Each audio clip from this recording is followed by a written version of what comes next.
The first time, like you're filming warm up, you feel like you got everything, and then you realize that was only a special team. Like, and all these new players arrive, you're like, oh yeah, it's true. There's not just 15 guys on the team.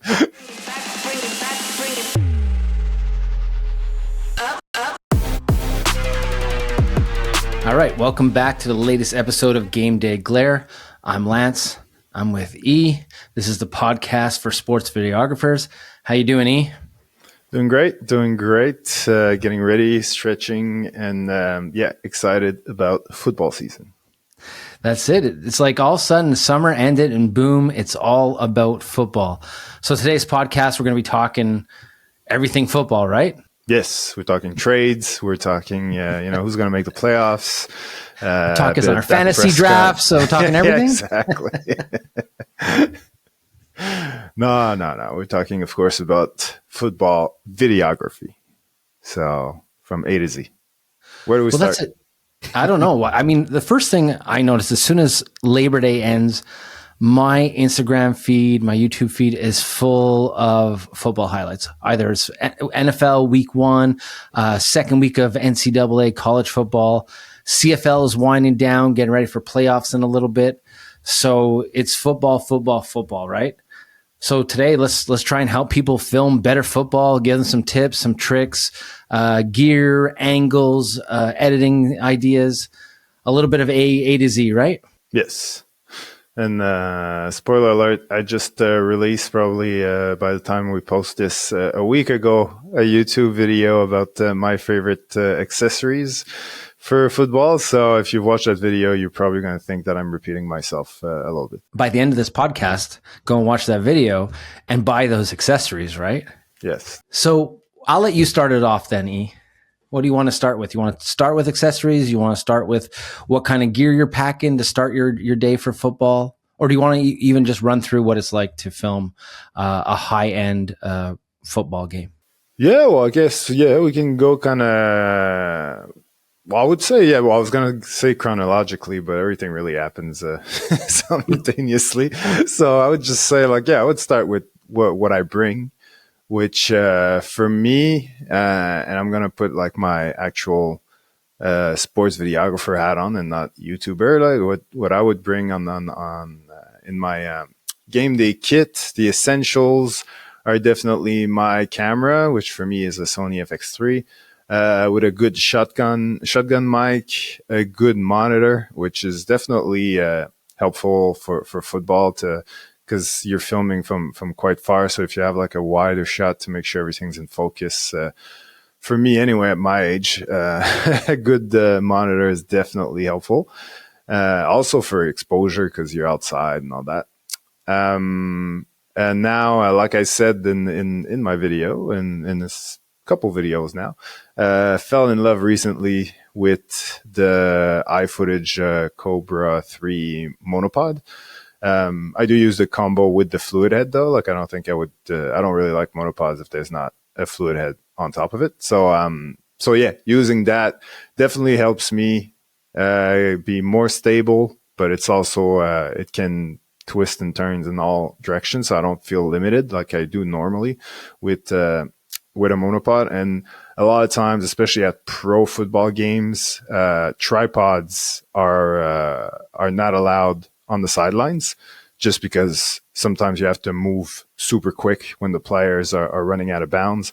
And for your safety and for theirs, I think even more so, you're not allowed tripods. So monopods are very helpful. And also it allows me to get really low. Like, mine actually, the iFootage can actually become a hi-hat. But even if you use it as a monopod at its lowest point, I think it's probably, it's hard to tell, like for people watching this, but I don't want to say anything. I don't know how many inches it is off the ground, but not that many.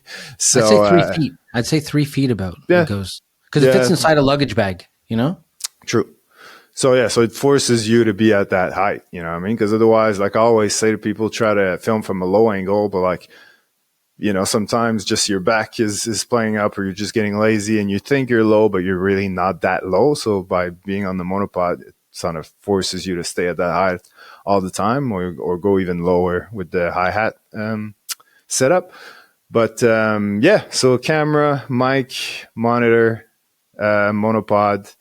Other thing is, in terms of lenses, yeah, I would definitely use most of the game. I'll use my 70 to 200, but I definitely like to bring a wide lens as well.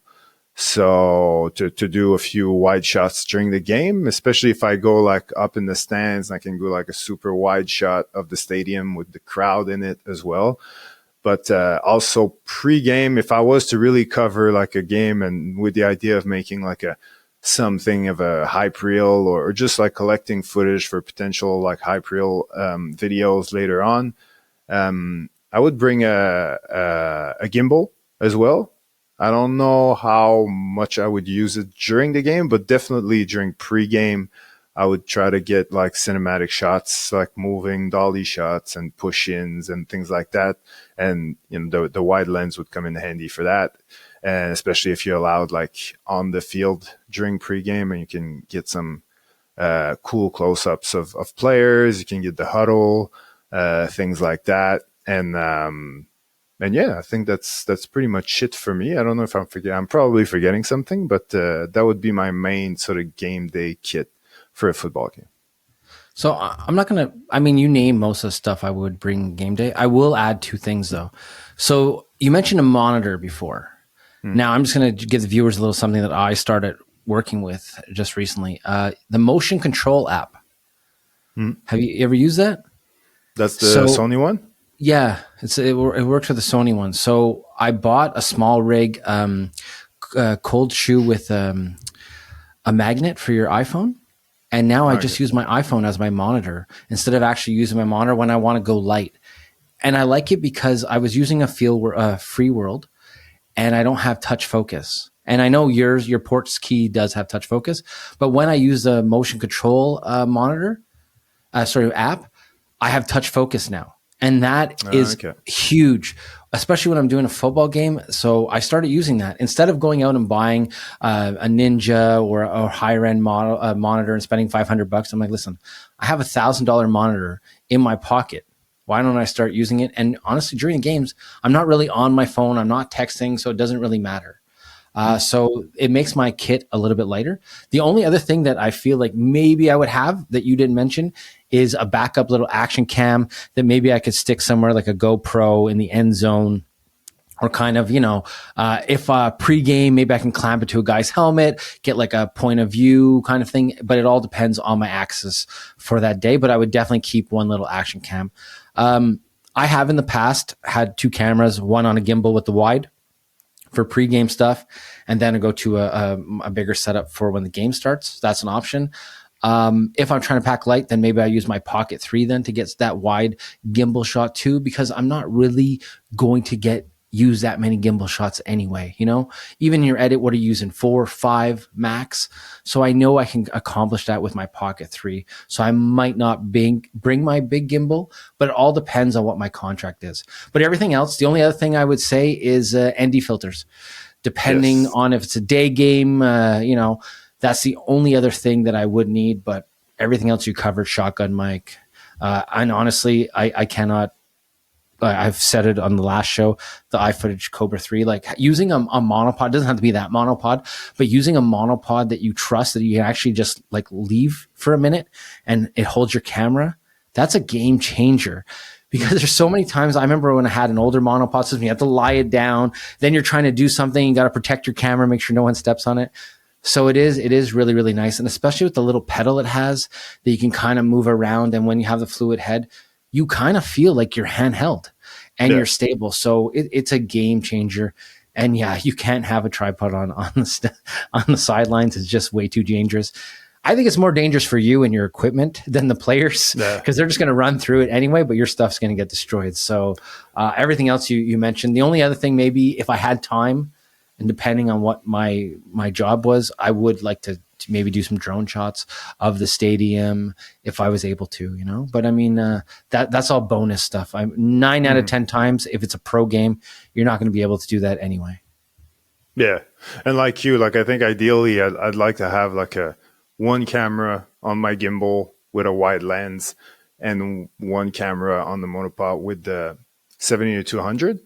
The only thing is like, where do I leave, one when I'm using the other? Or am I walking around with both things and then putting one on the ground each time? Like if a player comes at me, I have to pick up both, like it's a mess. And you can't really, depending on where you're filming, like if it's not easy to just leave something, let's say you're working for a team and you can just like leave one of your cameras, on the team next to the team bench, I would definitely bring both. But if I don't have that type of access, yeah, I would probably use the gimbal for a little while and then just move on to the monopod. But yeah, ideally, I'd love to have access to both because like you said, for example, every time if I'm filming like on the same side as the team benches, then every time my team would get within the 30, 20 yards of the end zone, I would just grab my gimbal, go at the back of the end zone, and just wait for the action to come to me. That would be ideal. Or to be two shooters, right? Two shooters is probably the best thing, where one guy is wide with the gimbal, one guy with the telephoto, so that way you can capture anything. But, as a sports videographer, we know the drill. You don't always have that luxury. There's times where you have an assignment and you are just on your own, and it's get what you can. So, and it is hard, right? The more cameras you have with you, the more stuff you feel like you got to capture. And honestly, it's like you have to bring it back sometimes and just stick to one thing and get what works. Yes. So let's talk maybe like a bit more about, let's rewind. Like you're getting to the game, like how early do you get there? What do you look at? What's your priority between like the moment you arrive and the moment the game starts? Like what are you doing during that hour or 2 hours? I don't know how early you get there, but yeah. So ideally for pro sports, I'm there 2 hours before. Okay. But football's a little different because football has an hour-long warm-up. Mm-hmm. So I feel like football is the weirdest sport when it comes to that. Like hockey, it's 20-minute warm-up, but football is one whole hour. You know what I mean? So I get there an hour before warm-up. I'll get ambient shots, empty seats, empty stadium, get all that stuff. And then I have 1 hour where I'm focusing on players warming up. But this is the tricky part. It's at what point is it too much of warm-up? Yeah. Because you have 1 hour and like there's different phases. You got guys who come out. The first time like you're filming warm-up, you feel like you got everything, and then you realize that was only a special team. Like, and all these new players arrive, you're like, oh yeah, it's true. There's not just 15 guys on the team. The guys come out in their shorts and their cut-off shirts, and then all of a sudden they come back out in their football pants. Then all of a sudden they come out fully dressed, and you're like, you got to kind of gauge it. Yeah. So really know what you're doing with this footage, what the edit is that you want, and then go and attack warm-up. But I'll tell you one thing, warm-up is the best time to try shots, to try things that you might fail, that might not work. If you want to do a time lapse, or if you want to put that GoPro inside the player's helmet, or talk to the players and see if, get those reactions or their hand dabs or whatever it is they're doing, that is the time to try and get those shots, because in pro football, you have so much time. So like what? Yeah, you do warm up and then what's next? Warm up and then honestly, warm up ends and then it's player introductions. I mean, I'll go through my gear. Maybe after warm, maybe you have a chance if you are working with a team, you can always back up a card or hand something off, change lenses, and get ready for the game. And then before you know it, it's players running on the field and it's anthems. And then it's go time. Sometimes if you're working for the team, in between warm up and kickoff, that's when you have those special little promotions that you have to film. So you have to be ready for that too, because they'll be like, oh, this sponsor's here, or this sponsor wants to do that, or this guy's coming on the field to do the coin flip. So that is a curveball sometimes that you're not always prepared for. But if you're working for the team, they will ask you to do that kind of things. And that's when that happens. But the problem with that is sometimes you're stuck for a mad scramble then to get him in your position for kickoff, to get that opening kickoff shot too. Like, you finish with a sponsor and that ends, and all of a sudden, boom, right away it's kickoff. So it's tricky. It's tricky to manage your time, but you have to know exactly what's going on before the game. What about you? Like, that's pretty much like, I mean, when you're at the Alouettes, it's pretty much the same drill, right? Yeah. I don't know if I've I was ever able to get there 2 hours early, but that's the aim anyway. But yeah, I'd say after the other thing that I wanted to mention regarding pregame was that it's always good to know where you're allowed to be. Like if you're basically, are you allowed on the field or not? Because if you are, you should definitely make the most of it because it's the only time that you'll be able to get shots from that close. And so whether it's obviously if you're filming a warm up, especially if it's like grown adults, I wouldn't be right in the middle of it. Like I would probably stay in the middle of the field, like where, you know, both teams are on each side. So you're not really getting hit or getting a football behind the head. But yeah, especially for the, you know, the team huddles and also when the home team runs out, if you can actually be on the field and have them run towards your camera and then, you know, have players pass you by and things like that and be in the team huddle, the last one before the game, see the players like getting in position and then running out as soon as the game's about to start. But like, if you can get that shot from the field, that's a much better shot, way more exciting, way more dynamic. And, you know, from a viewer's perspective, like that's why they pay so much money for those spider cams in the NFL, because it makes you feel like you're close to the action. So yeah, if you can have access to the field, definitely make the most of it, during pregame. But get insurance for your gear because you never know. It's funny that you mentioned that because it is like kind of a sixth sense that you have, like a spidey sense, say. You know, you're getting these good shots and all of a sudden a ball sometimes whizzes by your head and you kind of are like, okay, it's time for me to get out of this space now. Like they'll allow you to be on the field and get these cool shots and that. But as warmups evolving and more people are coming out, you realize there's less and less space for you. So you have to know when it's time to start backing off. And that's something that you kind of gauge the more that you do it. But you will have that moment where you're like, okay, yeah, it's time. It's getting serious now. I got to get to the sidelines and switch lenses and start getting these shots because you don't want to start off your day by getting hit with a football or breaking a lens before the game even starts. And it does happen. It happens all the time. It's just, you know, guys forget where they are and we're guests on their field and you have to kind of realize that and you have to take that into consideration. Yeah. So the game starts. What's your plan? Press record. Honestly, it really depends on what my goals are.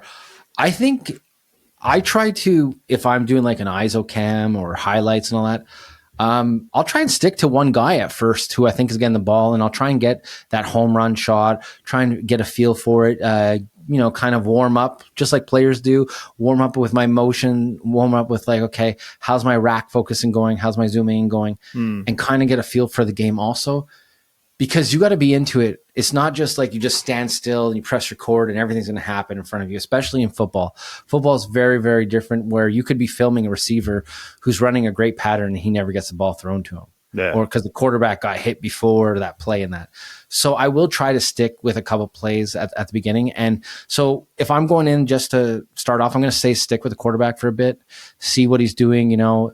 Even if he throws a bomb, I don't have to follow that bomb. I could just stay on the quarterback, stay on his form, see what else is happening. I don't have to get all the shots right away.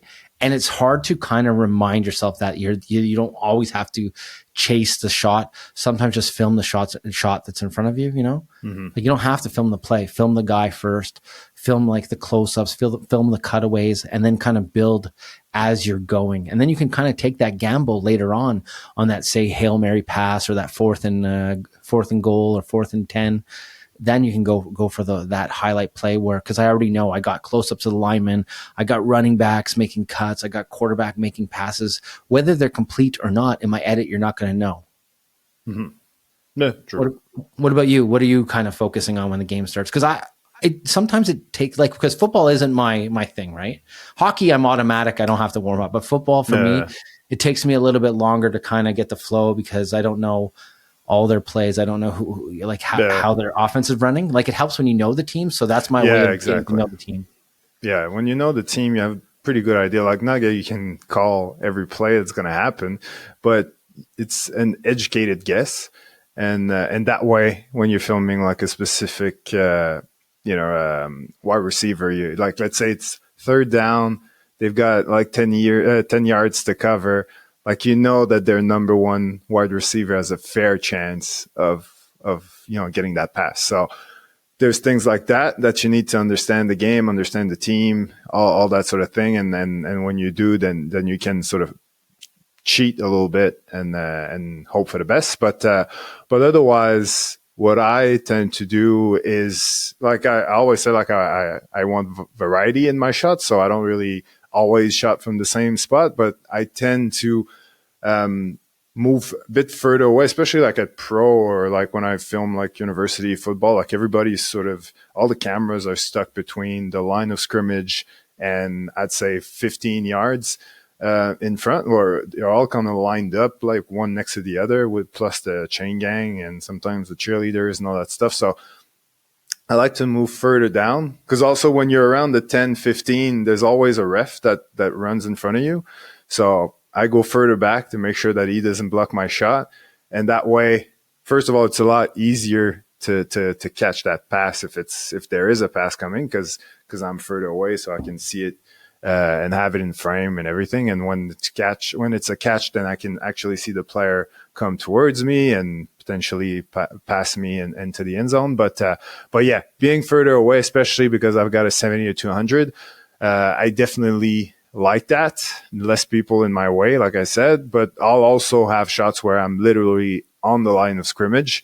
I like that too because you can really see what the quarterback is doing. And if it's a run, you definitely see like usually the most exciting part of the run, which is the first like 10 yards or so. When it's a longer one, obviously. But but also if your team is on defense, it's a good place to be, or sometimes even behind the line of scrimmage, which definitely there won't be anyone in your way if you go behind the line of scrimmage. All the cameras are in front usually. So if your team is on defense, it's perfect because if there's a sack, you'll definitely get like a clean view. And if there's an interception, you'll get that run of the player with the ball running towards you. So these are sort of the positions that I go for, and I tend to start quite tight on the quarterback and then quickly zoom out. But doing that allows me to see very early if it's going to be a run or a pass. Like as soon as the snap happens, like I'm just looking at the hands, I can see them very well in my monitor, and I can, okay, he faked the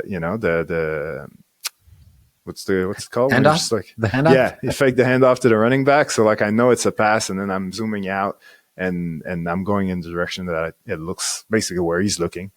And there we go. And if it is a run, then I'm already there. Then I just follow the running back. So yeah, that's usually I start tight, and it also makes it easier to be in focus on the quarterback, and then I zoom out as the play starts.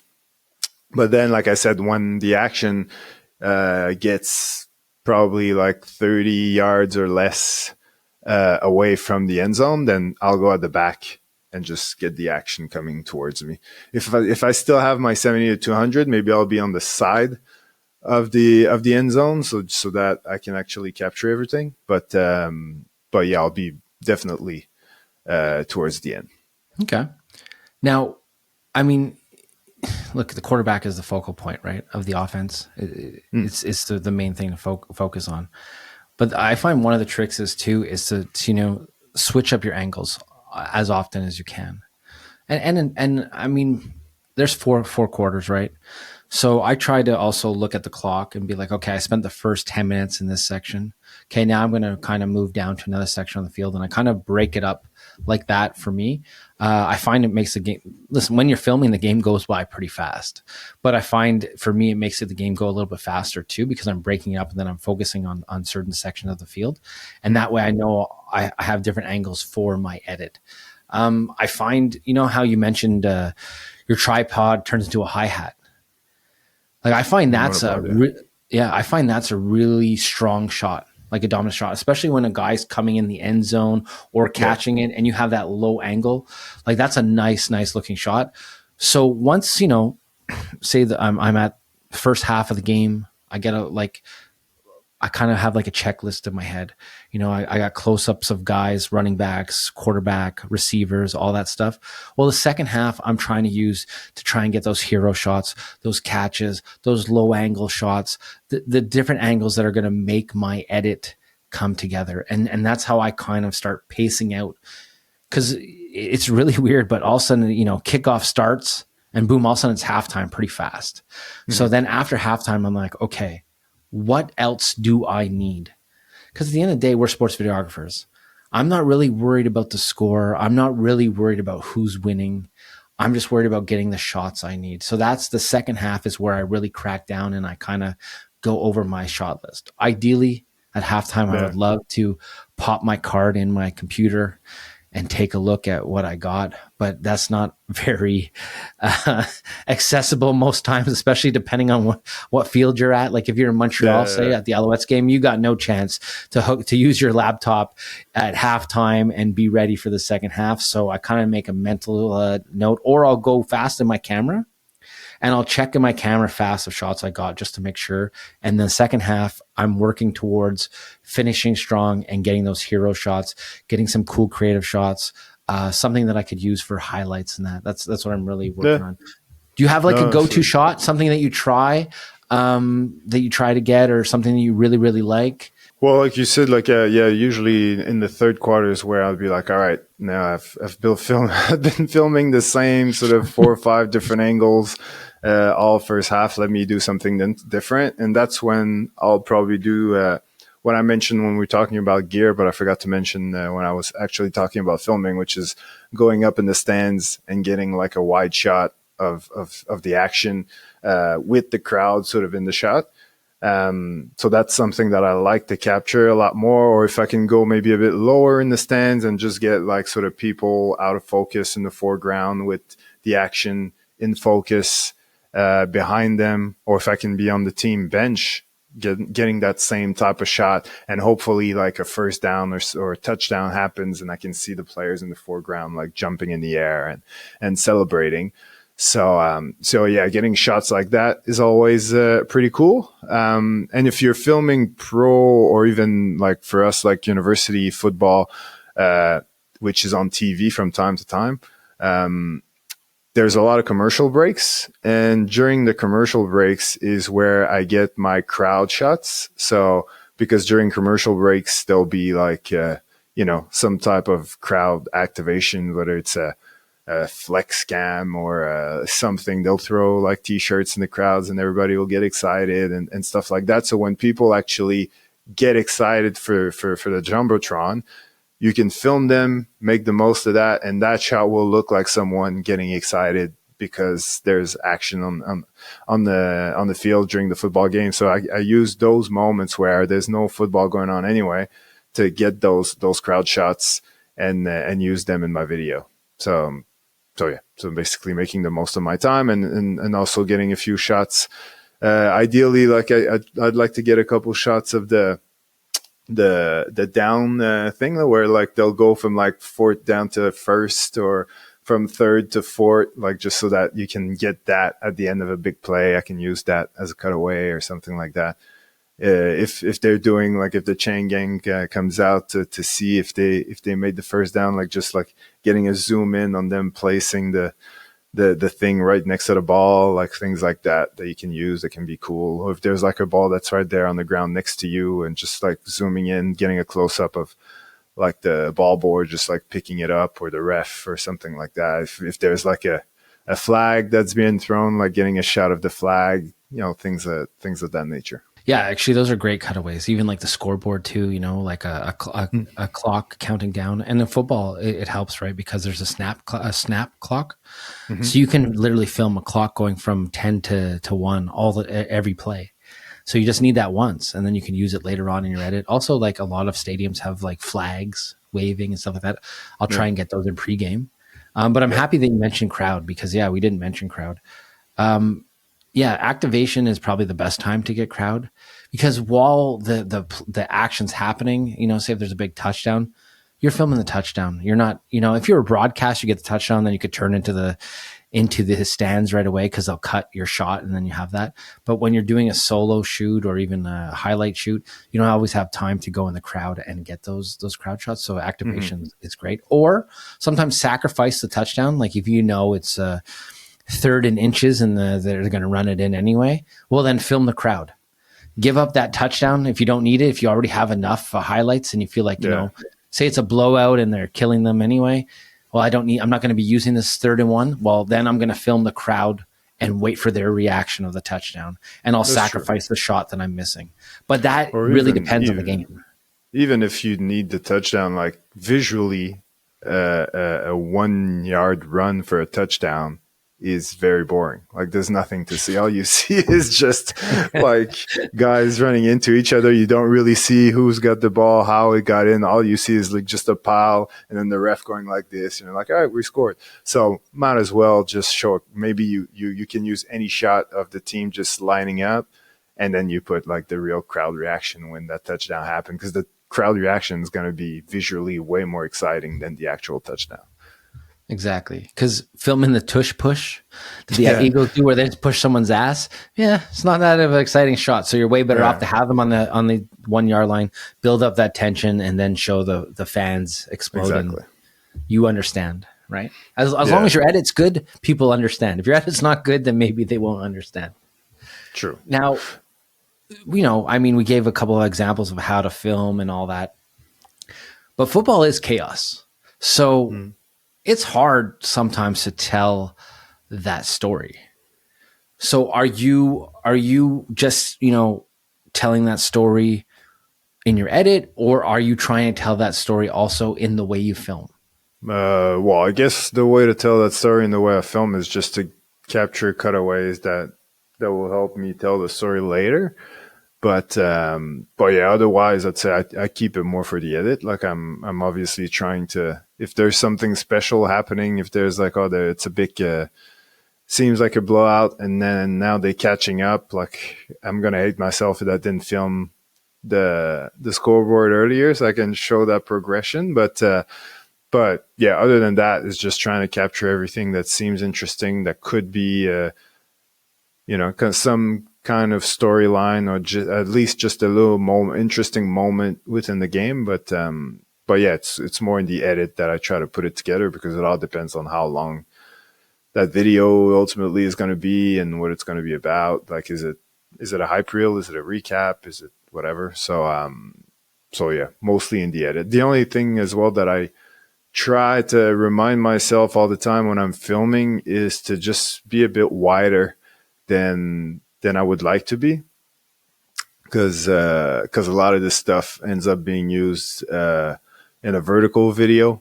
So if you're too tight, there's a lot of shots that you just can't use. So I try to stay wider, and also being wider allows you a much better shot at keeping the ball. If there's like a long pass, for example, like keeping the ball in your frame and centered as possible in your frame. And if you do achieve that, then you can do some cool tracking when you're editing later, and that makes the passes way cooler to watch, and makes it a lot more exciting. You can speed ramp, you can do all sorts of things, but for that you kind of need to keep the action in frame. Actually, that's a great tip. One thing that I used to struggle with in football was the play would end and I would stop. I would hit the stop button. And then you realize, like, especially in football, it's so important that after the play, you just keep your camera rolling, because guys celebrate every play nowadays. And there's always something going on after the play, or, so try and roll a little longer than you would like to, just in case. Because honestly, I found there were so many things I missed when I first started, because I would be like, okay, the play's over. And no, the play's the play, but there's the interactions and all that, especially in football, happen in between the plays. And that is what's going to make your edit different and make your edit stand out, are those little moments. So just try to keep it on record a little bit longer, even if it feels like, it's a little overkill, don't worry about it because you might catch some really cool stuff sometimes. Speaking of editing, is there any type of technique or effects that you feel are more adequate for football, or that you would definitely use in football, even if you use them also for other stuff? So football, I find, is so good for with dramatic Mm. music because I feel like it's like this at least the way I see it, it's like these gladiators on this field, you know. Hmm. So I personally love when I hear some dramatic music in that football edit with like real live sound effects, calls. If you have a guy mic'd up, that's what I really, really personally love. I mean, nowadays though, like, you know, we got TikTok, we got IG reels, guys. It's just like, you know, you got rap music, you got like these quick cuts and effects. I think they all work, but me personally, I really like the slower style, Mm. the epic kind of mix of the music and stuff like that. That's my preference. But with football, I feel like you can't really go wrong. You could do anything with football. It's really it's like it fits in with like modern culture, right? So you could try anything, and I've seen, you know, like dramatic edits, super fast edits, even funny edits. You know what I mean? Where crazy things happen on a field, where guys' helmets get stuck together and they have to take them off. You have a lot of play in football to try and really be creative, and it all depends on what path you want to go down. Yeah, yeah. Well, I tend to like the dramatic stuff as well, but yeah. Otherwise, like you know, I'm a bit of a bit like you. I think like I'm more of a purist when it comes to like effects and all that. But I really appreciate people who go all in into the effects. I just don't have the patience. I'm much rather put my time into storytelling than into like visual effects.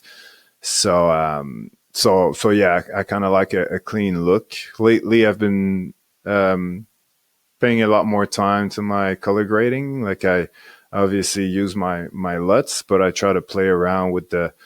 Well, first of all, I try to fix the colors, especially like when we film at the Alouettes, like the lights.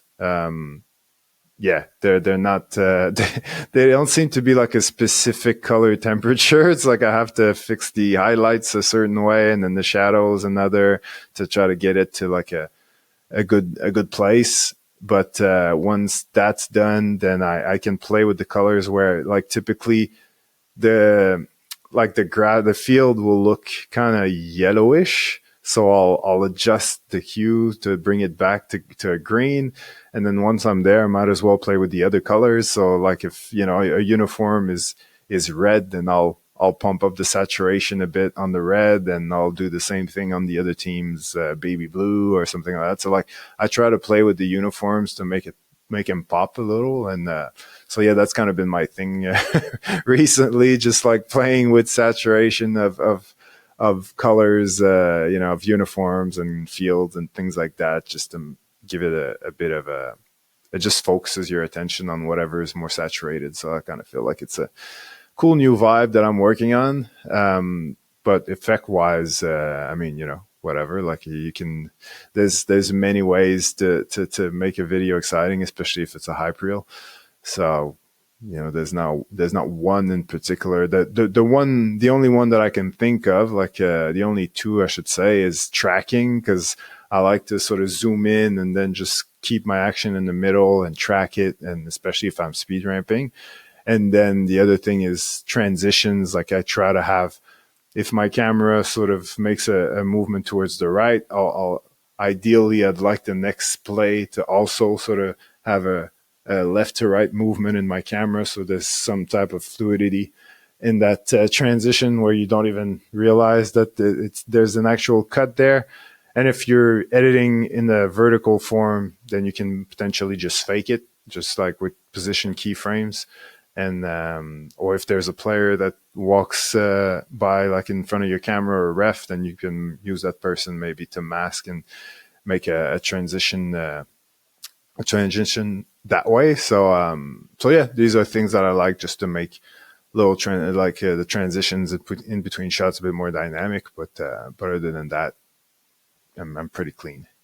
There are two things I notice with football though. I find football is a great sport to do a lot of effects.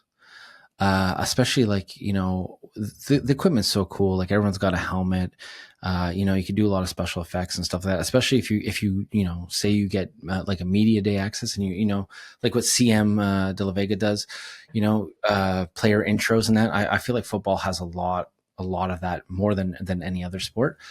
And also lately on my Instagram and that, I notice a lot of standalone clips of football, where guys will do carousels and they'll have like just their plays from that week.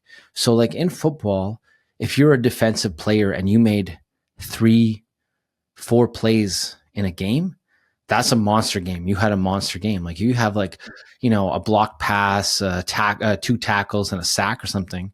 That's huge, right? And I noticed that a lot more, well, this is more college, I'm seeing it, but a lot more people are putting just standalone clips up, where it's not so much about the editing, it's more about the standalone clip, especially the way that social media is today. So that's another option too that you could do when you're filming a game. Say if you need to get stuff out fast and you haven't had time to do your full recap or your hype video, you can do standalone clips while you're building your timeline, because you have those defensive plays or those great plays. There's nothing wrong with just posting that. You can put a tune on it. You can have play-by-play commentary. There's a lot of options you have there that you could do with that. Oh, great. No, that's a good point. Yeah, I know.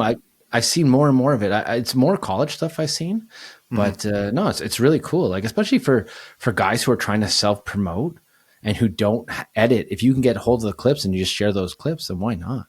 Yeah, and the good thing with football is like, well, as long as it's players that are actually touching the ball, you can produce content for multiple players. Filming one game, and it's not like you're gonna miss what one guy is doing. Like for example, if you're filming, if your goal at the end of the game is to have shots of the quarterback, then easy, that's done. Wide receiver, well, if the pass comes towards him, you're gonna be on it anyway. And let's say a DB or something, well, that's fine because when the DB's on, these guys aren't. So it's easy to have multiple clients in one game and film everyone equally and not fear of like missing out on one player because you're filming the other. So it's a great sport to be doing like the kind of stuff that you described, where you could be potentially like producing a lot of content for various people and making a bit of money with each guy, and all of them together make it worth your time. But let's just make one thing clear. During your game, you will miss stuff. And don't worry about it. Don't sweat it. You will miss plays. I've missed plays. You've missed plays. It happens. You don't have to capture everything. You don't have to capture everything. If you are working for an individual player and you miss his play, he might not be happy with you, but you will miss stuff from time to time. It's all part of the game. It's true. Is there anything else that you want to add, E, or I guess that's pretty much it for football. Yeah, I just get out there and practice. Like I think that's the most important thing. Like if you're listening to this and you're not really that experienced and you don't know where to start, the way to start is to just do it. And so just go to your local, local football field and ask if they don't mind if you're filming, and you'll be happy to share the content with them. And then they'll say yes, and then you'll film and you'll practice editing and you'll get better. And eventually someone will give you the same permission for a higher level, and yeah, you'll just go from there. That's it. And play it safe, go a little wider, and you'll be fine, right? Exactly. All right. Well, that's it for this episode of Game Day Glare. See you guys later.